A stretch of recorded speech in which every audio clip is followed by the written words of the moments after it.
All right, John, I'll answer it.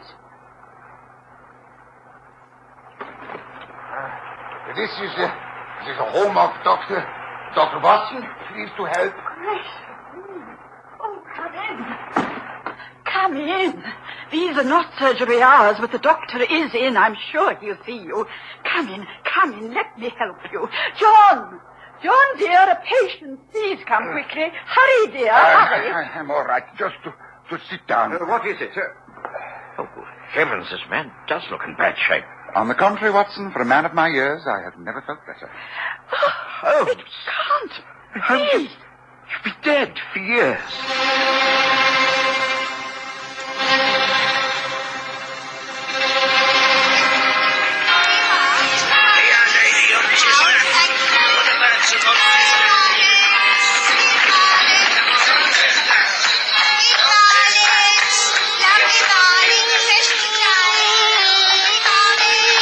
We present the stories of Sherlock Holmes.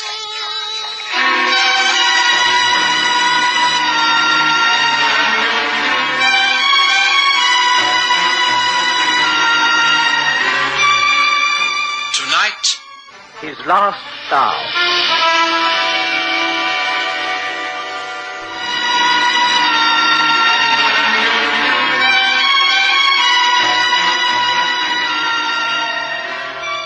I'd never been so stunned with surprise in all my life. My wife, Mary, practically fainted. We simply couldn't believe our eyes. Although Sherlock Holmes had never been far from my thoughts in the years that followed the tragedy at the Reichenbach Falls, I had come to accept the fact that he had perished, along with his arch-enemy, Professor Moriarty, in the dreadful swirling waters of that immense abyss. Yet, here he was, peeling off yet another of his many disguises, requesting permission to smoke his favorite pipe, sitting on the sofa in my sitting room, as though nothing had happened. He appeared a little older, perhaps a little thinner, but his voice was still incisive and unchanged. The years fell away. I have to apologize, both for this sudden shock and for the great time of silence, but both were necessary. But I have never believed that you were dead. Not for years. Mary's right. She kept faith longer than I did. But Holmes, surely the chasm, the young Swiss, Hans, he said I know. An explanation is required. It is essential. Well, the facts are these. Hans was mistaken. Moriarty and I did fall from the top ledge of the falls. We fell to the narrow pathway that leads up from that final ledge. I knew what Moriarty was intent upon. I could see the purpose in his eyes. He had given me permission to write a note of farewell to you before this final encounter. He knew his own game was up. He intended taking me with him to his death. He rushed at me, grappling with me, trying to pin my arms to my sides and take me with him over into the water. Well, I have some knowledge of Japanese baritsu. It stood me in good stead. I slipped through his grasp and applied a throw. He screamed most horribly as he lost his balance.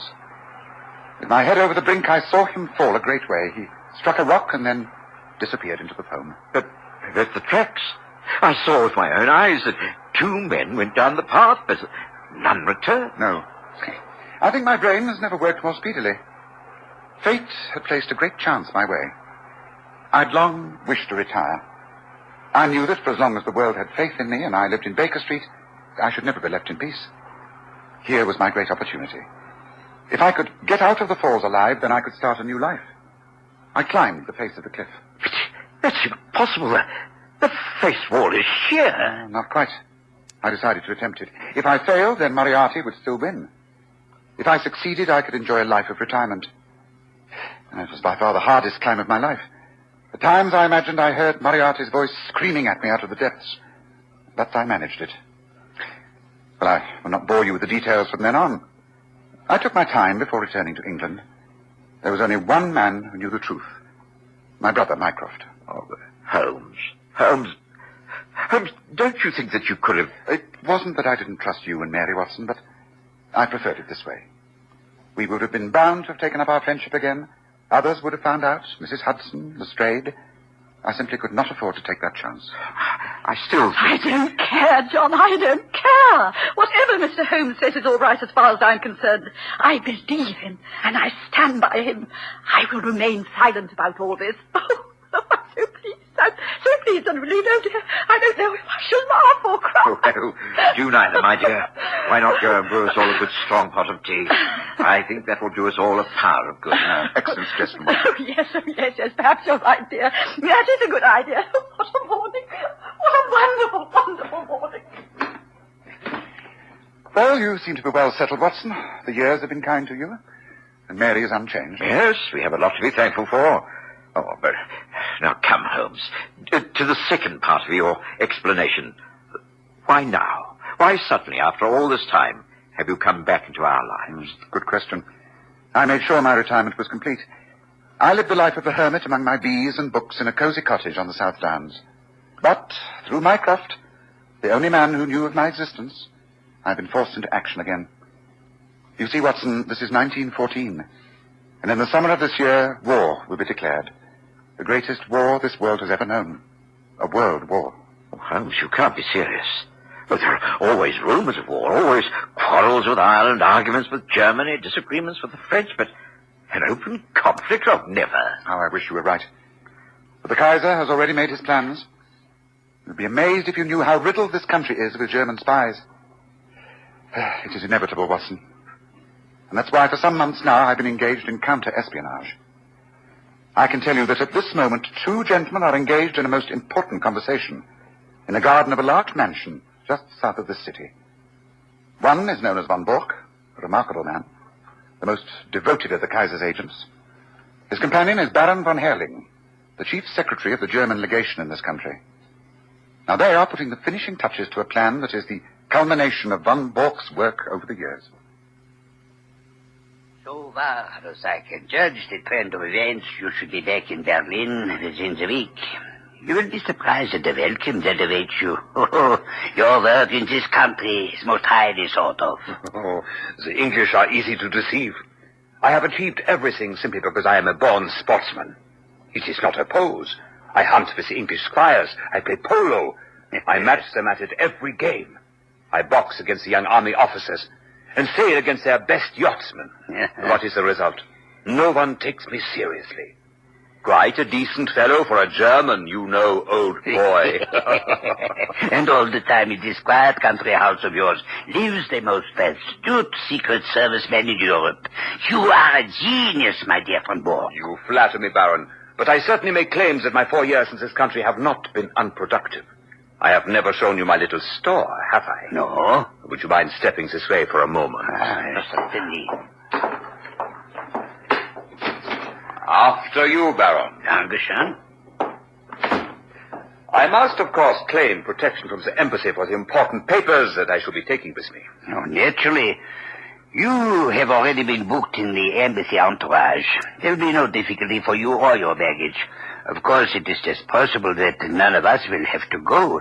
England may leave France to her fate when we start to march. There's no binding treaty between them. There is a definite treaty with Belgium. England will honor that. England is not ready for war. We are. Our special war tax of 50 millions has made it possible. But here, as far as essentials go, anti-submarine measures, munition storage, high-explosive bombs, nothing is prepared. How then can England come in? We have managed to stir the devil's brew, the Irish question. All England's thoughts are centered at home. She must think of her future. Yes, that is another matter. Mr. John Bull must decide whether to fight with his so-called allies or without them. But fight Germany she must. This is a week of destiny. But come, you were speaking of your papers. Indeed I was. Here.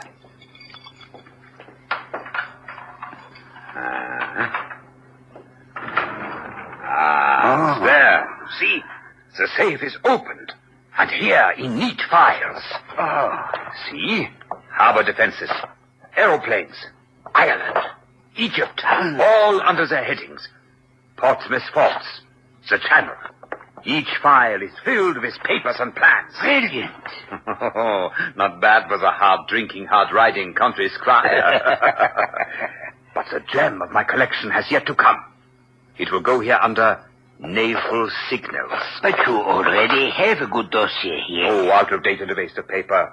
Somehow the Admiralty got an alarm and the code has been changed. It was a blow to me. But thanks to my checkbook and the good man Altamont, all will be well tonight. Oh, a pity that I cannot wait. You can imagine that things are in an upheaval at the embassy. We must all be at our posts from now on. I had hoped to bring news of your great coup. Did Altamont name no hour? Here, read his telegram. Will come without fail tonight and bring new sparking plugs. Altamont. The sparking plugs? He poses as a motor expert, and I keep a full garage. In code, everything likely to come up is named after a spare part. If he talks of a radiator, it is a battleship. Oh. Of an oil pump, it is a cruiser, and so on. Sparking plugs are naval signals. I see. This was sent from Portsmouth at midday? Oh, by the way, what do you give him? In this case, 500 pounds. Greedy rogue. They are useful, these traitors, but I begrudge them their blood money. I grudge Altamont nothing. He has never let me down. I know him well. I assure you, he is not a traitor. He is a very bitter Irish-American who is filled with intense hatred towards his country. Ah, Irish-American. With full Aryan blood on his mother's side. Must you really go? He should be here at any moment. I regret. I can wait no longer. Then we place these things away, and I will see you off. Thank you. Good. Come. I will walk to the gates with you to say goodbye. I shall call upon you tomorrow with the new, sparking plugs. Rest assured, we shall not fail, Baron. Oh, come in. Yes, Annie, what is it? Have they come? Lights of a car coming up the drive, sir. Must be Mr. Altamont, as you expected. Good, good. Then I go to welcome him. Thank you, Annie.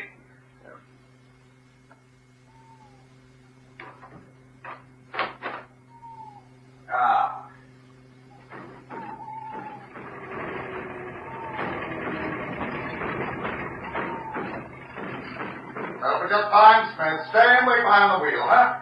Just so you say, Governor. Welcome, Altamont. I grew tired of waiting. Please do come in. Sorry, you got kind of held up. Come in, come in. Now tell me, is all well with you? Well, it's great. Terrific. You're going to give me the glad hand here tonight, okay? Just wait until I show you. I'm sure bringing home the bacon. Come on, bring out the drinks. The show calls for celebration.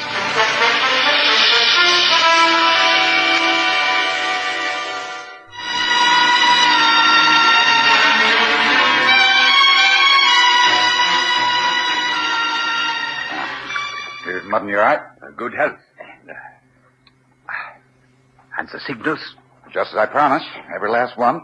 Semaphore, lamp code, Marconi. Copy, mind you, not the original. That'd be too dangerous. But it's the real McCoy. You can lay to that. Well, of course, a copy is better than the original. If an original were missing, they would change the whole thing. Now, let's see. Say, you don't mean to tell me you keep your secret papers in that? And why not? Gee, a wide-open contraption like that, why, a Yankee crook could be through that with a can opener. It would pass through any crook to force that safe. Nothing can cut through that metal. It has a double combination lock. You need a word spelled out first and then a set of figures. In this case, it is A-U-G-U-S-T, August, and then 1914, August 1914. The date the war starts. Hey, come back, all I said. That's real smart. You got a heck of a lot of stuff in there. And it is all going out at once. I am what you would say, shutting up shop tomorrow. Oh, I guess that goes for me, too. I'm not staying here on my lonesome. I'd rather watch the fun from the other side of the big pond. But you are an American Don't make citizen. no difference. Cuts no ice with a British copper. What about Jack James? He's an American citizen. They got him. He's doing time in Portland, ain't he? Incidentally, talking to James, it seems to me you don't do much to cover your men. What do you mean by that? Well, he was his employer, not so? It's up to you to see these guys don't fall down, and when they do fall, do you pick them up? It was James' own fault. He was too self-willed at his job. He was boneheaded, I'll give you that. But then there was Hollis. The man was mad. But woozy toward the end, I grant you, but he was proper bugged. And now there's Steiner. Steiner? What about Steiner? I got him last night. He and his papers are all in Portsmouth jail. You go off to Germany, and that poor turf will have to stand the racket, and lucky if he gets off with his life. How could they have got to Steiner? This is the worst blow yet. Well, we nearly had a worse one. For I guess they're not too far off me. You don't mean that. Sure do. My landlady down Fratton Way had some inquiries made. When I heard that, I guessed it was time for me to hustle. Oh, don't ask me how it's worked. I don't want to know. I know Steiner's the 5th man you've lost since I signed on with you. I don't aim to be the 6th. Ain't you ashamed to see your men go down like this? How dare you speak to if me I like didn't this? Tell you the facts, I wouldn't be working for you now, would I? Oh, here's something even more straight. I've heard tell that you Germans ain't sorry to see an agent put away once his work is done. How dare you suggest I give away my own agents? Well, there's a stool pigeon somewhere. It's up to you to find out where it is. I ain't taking no more chances. It's me for Holland, and a ship from Rotterdam to little old New York. No other shipping line will be safe in a week's time. So, here's my last assignment. Now what about the dough? The what? The boodle, the reward, the £500. Oh, you don't seem to have a very high opinion of my honor. You want some money before you give up that book you've wrapped up. That's about it. It's all here in the book. After all, this is a business proposition. All right. Have it your own way. I will write you a check.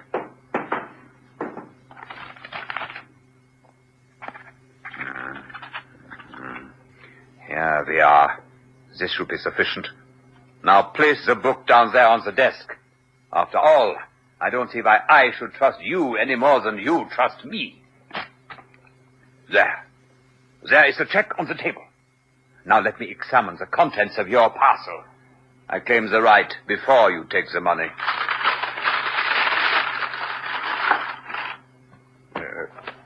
What kind of joke is this?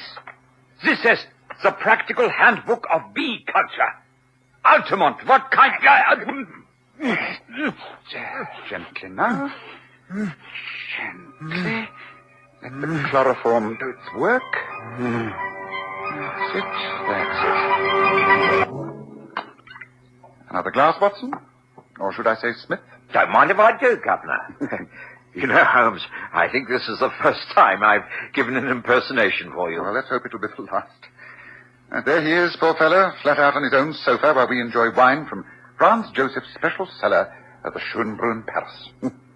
Oh, do open the window, Watson. The chloroform vapor does not help the palate. And while you're doing so, please touch the bell. Oh, very well, Holmes. There's little need to hurry, Watson. Just help me pile all this material from Von Bork's safe into this handy valise. There's no one in the house but the faithful old Annie. You ran, sir. Yes, Annie. You'll be pleased to hear that all is well. Oh, I'm so pleased, sir.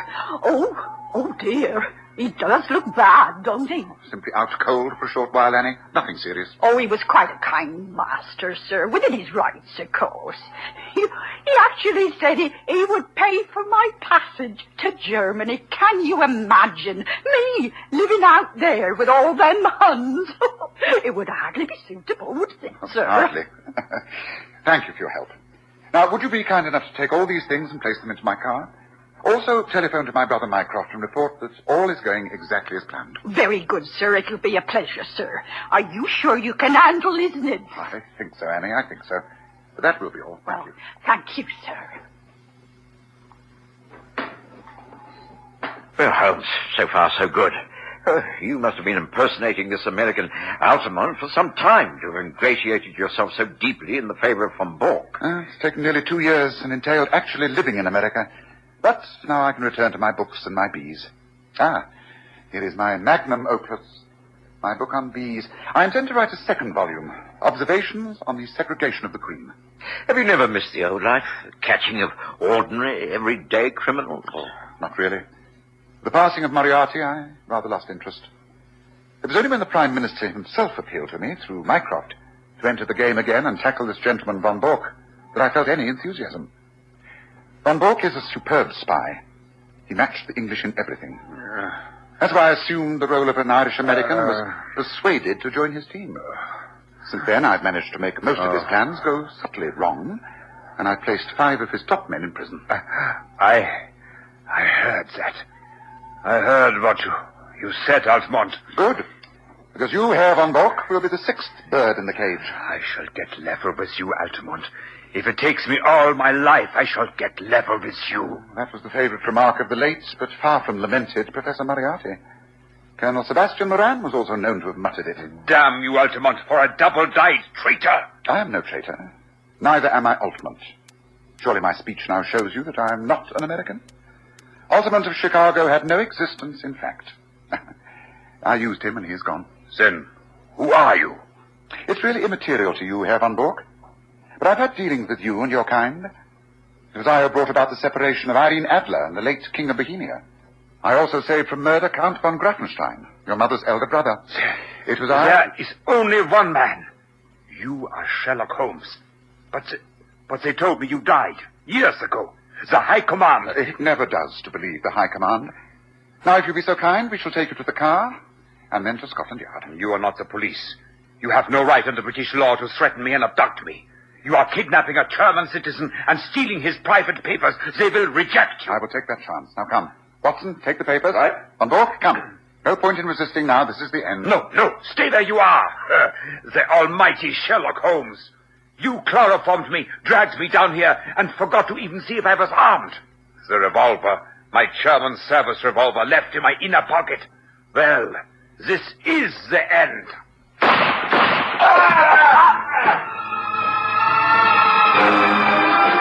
Are you all right, Watson? Yes. Yes, I think so. I'm not used to these high histrionics, Holmes. Neither am I, but I had to make him think he was winning. I had to make him think that I was stupid enough not to check the revolver and replace the bullets with blanks. Yes, the only way I could let him escape with confidence. Ah, listen, there he goes. That's his car, not mine. Mine has a special geared-up engine, racing quality. Now, come on, Watson. This is the last time. My final bow. Now, let's get after him. He's the only one who can involve the Baron and lead us to the rest of the conspiracy.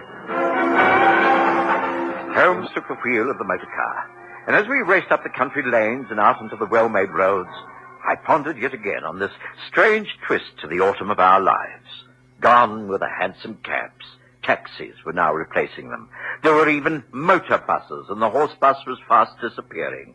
The Underground Railway tunneled its way under our very feet. What lay ahead? The hideous cruelty of a modern war with trenches and shelling, bayonet fighting, and even war in the air. It seemed that a curse of the Almighty hung heavy over a degenerate world, and there was a feeling of doom in the sultry and stagnant air. Holmes dragged me back to earth. There, look ahead. That's where Von Bork has left the car. He's rushed into the building. The lights are on. That means they can suspect nothing. Come, Watson. And careful now. The net closes for the last time. Careful. You are sure this is the truth, Von Bork? I am sure. Baron von Herling will vouchsafe for every word. Of course. We are lucky to have discovered the truth in good time. And we are assured that this Sherlock Holmes and his colleague are dead. I shot them myself. But we must act swiftly. We must cancel all previous plans. Our information is false. If we act upon it... If we act upon it, the German war machine will start at a tremendous disadvantage. Herr Conrad, you must know as leader of the espionage unit in this country that Von Bork would never go to these lengths unless it were true. We must act now. I agree. The whole of our network is in jeopardy. I therefore disband this organization. You will all go your own ways, making for the fatherland with as much information as you can take. Stop! Get in there! If you wish to fight them, fight them! Well, Watson, my true friend, let us stand here on the terrace for a few minutes. This may be the last quiet talk we shall ever have. I know. It saddens me, Holmes. I remember so much of the past. How many cases, the rooms at 221B Baker Street. Dear Mrs. Hudson and those precious breakfasts. Best meals of the day. The pipes we smoked before the fire, the fogs, the endless journeys in hansom cabs, the arguments with Lestrade, the agony columns in the newspapers. Oh, dear. Is it really over? Yes, it's over. The whole era is over. But we've ended it effectively as far as you and I are concerned. We have beaten the most ruthless spy organization this country has ever known. It won't prevent the war that is upon us, but after the war, perhaps because of our small efforts, a cleaner, better, stronger land will lie in the sunshine after the storm has cleared. Let us hope so, Watson. Let us hope so.